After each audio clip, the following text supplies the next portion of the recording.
নমস্কার বন্ধুরা, welcome to Rupa's food story চ্যানেলে তোমাদের জানাই অনেক অনেক স্বাগত। আজকে আবারও একটা দারুণ রেসিপির সাথে হাজির হয়ে গেছি। আজকে বানাবো বাঙালির খুব পছন্দের একটা খাবার, মাছের মাথা দিয়ে পুঁই শাকের ছেঁচড়া। এই ছেঁচড়াটা কিন্তু আগেকার দিনে কিন্তু খুব চলতো, কিন্তু এখনকার দিনে প্রায় এটা দেখাই যায় না। তবে খেতে যে এতটা সুস্বাদু হয় সেটা বাড়িতে না বানালে বোঝা যায় না।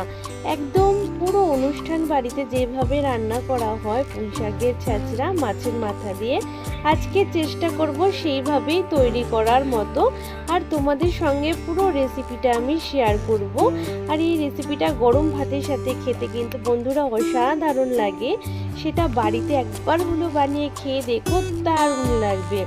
এর জন্য এখানে নিয়েছি আমি মাছের মাথা। এই মাছের মাথাটা অনেকটাই বড় ছিল, তাই বাজার থেকে সুন্দর করে এটাকে কেটে এনেছে। তারপর আমি খুব ভালো করে ধুয়ে পরিষ্কার করে নিয়েছি। এবার এটার মধ্যে লবণ হলুদ ভালো করে মেখে নেব আমি। প্রথমে লবণ দিয়ে দিয়েছি, এবার পরিমাণ মতন হলুদ দিয়ে দিচ্ছি। এবার মাছের মাথাটাকে লবণ হলুদের সাথে খুব ভালো করে কিন্তু মেখে নেব। দেখো, লবণ হলুদ দিয়ে মাছের মাথাকে সুন্দর করে আমাদের ভাজতে হবে।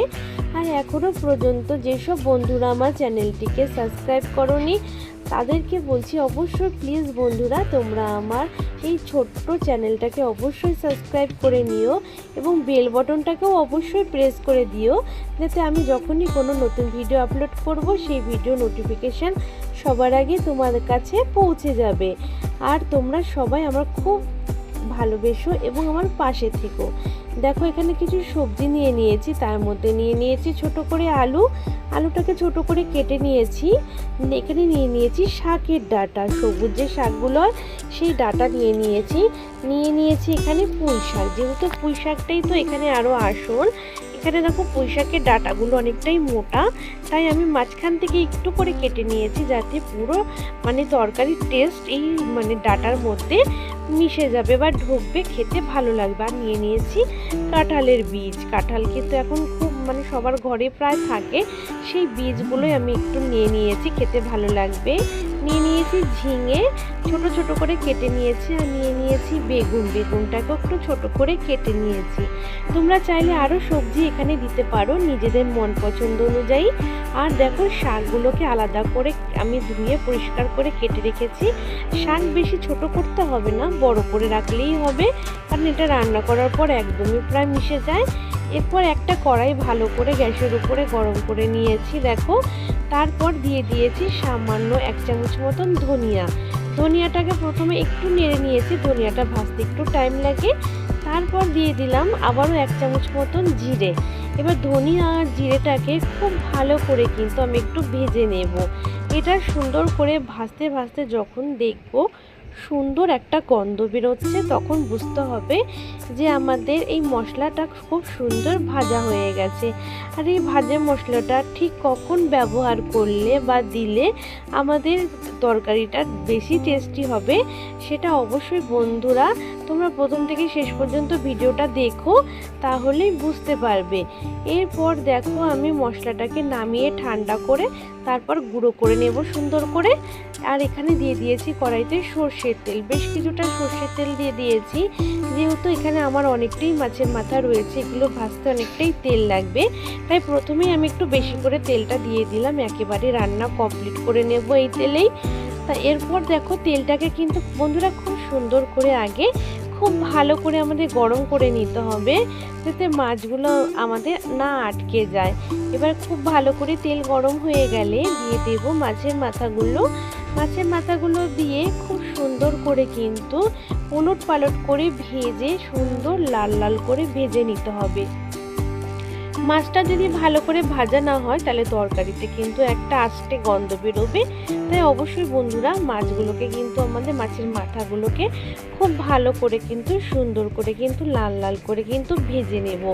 এর জন্য একবার এপাশ ওপাশ করে এপিট ওপিট করে খুব সুন্দর করে কিন্তু আমাদের উল্টে পাল্টে কিন্তু লাল লাল করে মাছগুলোকে ভেজে নিতে হবে।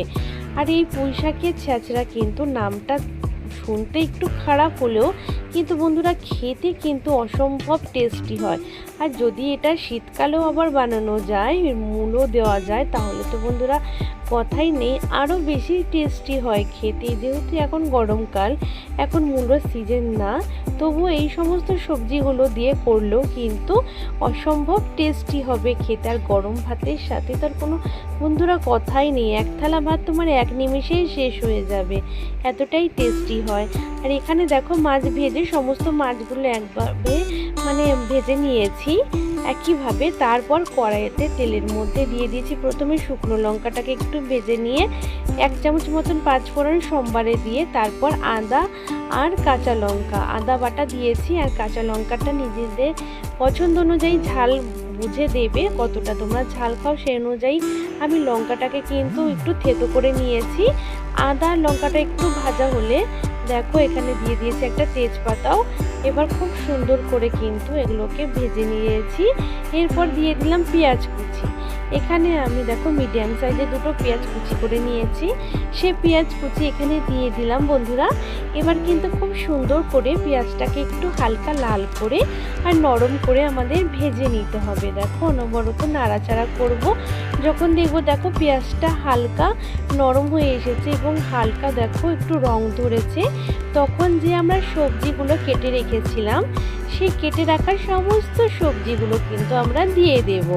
এবার কিন্তু খুব ভালো করে সমস্ত এই যে মশলাগুলো আমরা ফোড়নে দিয়েছি, সেই মশলার সাথে সবজিগুলোকে খুব ভালো করে নাড়াচাড়া করে কিন্তু আমাদের মিশিয়ে নিতে হবে। প্রথমে দেখো সমস্ত সবজিগুলো যাতে আমাদের এই তেল মশলার সাথে ভালো করে মিশে, তার জন্য অনবরত নাড়াচাড়া করে আগে খুব ভালো করে কিন্তু সবজিগুলোকে মিশিয়ে নিতে হবে। দেখো আমি কিন্তু খুব সুন্দর করে প্রথমে আগে মিশিয়ে নিয়েছি।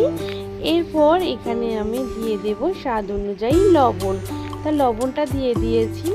লবণটা তোমরা বুঝে দেবে কতটা কেমন লাগবে, যতটা সবজি নেবে সেই অনুযায়ী তোমরা এখানে লবণ ব্যবহার করবে। লবণটাকে দিয়েও খুব ভালো করে সবজির সাথে বন্ধুরা খুব সুন্দর করে নাড়াচাড়া করে নেব। দেখো খুব ভালো করে সমস্ত সবজির সাথে মিশিয়ে নিতে হবে আমাদের। দেখো খুব ভালো করে কিন্তু আমি মিশিয়ে নিয়েছি। এবার আমাদের সবজিটাকে একটু ঢাকা দিয়ে আমরা লো ফ্লেমে 5 থেকে 7 মিনিটের জন্য ঢাকা দিয়ে রাখবো। তাতেই দেখবে লবণ দেওয়াতে সবজিটা অনেকটাই নরম হয়ে গেছে, আর দেখবে কতটা জলও ছাড়ছে। এইভাবে কিন্তু 5 থেকে 7 মিনিটের জন্য অবশ্যই লো ফ্লেমে ঢাকা দিয়ে রাখবে সবজিটাকে। এরপর এখানে আমরা দিয়ে দেব স্বাদ পরিমাণ অনুযায়ী এখানে লবণ, আর দিয়ে দেব কাশ্মীরি লাল লঙ্কার গুঁড়ো। কাশ্মীরি লাল লঙ্কার গুঁড়োটা তোমরা দিতে পারো রঙের জন্য এটা, আর যদি ঝাল বেশি খেতে পছন্দ করো তাহলে রেড চিলি পাউডারটাও ব্যবহার করতে পারো, যতটা তোমরা ঝাল খেতে পছন্দ করো সেই অনুযায়ী। আর যে ভাজা মশলাটা আমরা এখানে ভেজে রেখেছিলাম, সেটাকে খুব সুন্দর করে গুঁড়ো করে নিয়েছি। সেই গুঁড়ো মশলাটাও কিন্তু বন্ধুরা এখানে দিয়ে দিয়েছি। এবার সমস্ত মশলার সাথে সবজিগুলোকে খুব সুন্দর করে কষিয়ে নেব। কিছুক্ষণ নাড়াচাড়া করে কষিয়ে নিয়েছি। এরপর ভেজে রাখা মাছের মাথার টুকরোগুলো আমি এখানে দিয়ে দিয়েছি। এবার যদি দেখো এখানে বড় বড় মাছের মাথার টুকরোগুলো, তাই একটু খুন্তি দিয়ে হালকা করে ভেঙে নেব। তারপরে দেখো সমস্ত সবজির সাথে মাছের মাথাটাকে অনবরত নাড়াচাড়া করে ভালো করে মিশিয়ে নিতে হবে আমাদের বন্ধুরা। দেখো এইভাবেই কিন্তু আমি হাতটাকে খুব সুন্দর করে কিন্তু মিশিয়ে নিচ্ছি। আর মাছের মাথাটা বড় থাকলে অবশ্যই একটু ভেঙে নেবে, তাহলে এর সমস্ত ফ্লেভারটা সমস্ত সবজির সাথে মিশবে এবং খেতে খুব ভালো লাগবে। এরপর দেখো সমস্ত কিছুকে খুব ভালো করে মিশিয়ে নেওয়ার পরে আমরা যে শাকের পাতাগুলো আগের থেকে আলাদা করে রেখেছিলাম, সেই শাকের পাতাগুলো ওপর থেকে দিয়ে দেব। যেহেতু এখানে অনেকটাই সবজি, তাই এখন নাড়া যাবে না, নাড়তে গেলে সমস্ত সবজি পড়ে যাবে। তাই বন্ধুরা আমি ভালো করে চেপে চেপে শাকগুলোকে দেখো এইভাবে ঢাকনা দিয়ে ঢেকে লো ফ্লেমে আবারও 5 মিনিটের জন্য ঢাকা দিয়ে রাখবো। লো ফ্লেমে, তাতেই দেখবে কত সুন্দর শাকগুলো নরম হয়ে গেছে এবং শাকের থেকে যে জল ছাড়বে সেই জলেই কিন্তু আমাদের সবজিগুলো সেদ্ধ হয়ে যাবে। আর আলাদা করে কোনো জল কিন্তু এখানে আমাদের দিতে হবে না। দেখো আমার আলু কিন্তু খুব সুন্দর সেদ্ধ হয়ে গেছে বন্ধুরা। আর এখানে কাঁঠালের যে বীজ দিয়েছি সেটা পাতলা করে কেটে দেওয়াতে সেটাও কিন্তু খুব সুন্দর সেদ্ধ হয়ে গেছে। এবার সমস্ত সবজিকে দেখো এবার আমি খুব ভালো করে নাড়াচাড়া করে মিশিয়ে নেব বন্ধুরা। দেখো শাকটা যাতে সমস্ত সবজির সাথে সুন্দর করে মেশে, এজন্য খুব ভালো করে নাড়াচাড়া করে শাকটাকে আমাদের মিশিয়ে নিতে হবে। দেখে বুঝতেই পারছো বন্ধুরা, এইভাবে কিন্তু আমি সমস্ত শাক পাতাকে একসাথে খুব সুন্দর করে নেড়েচেড়ে মিশিয়ে নিয়েছি।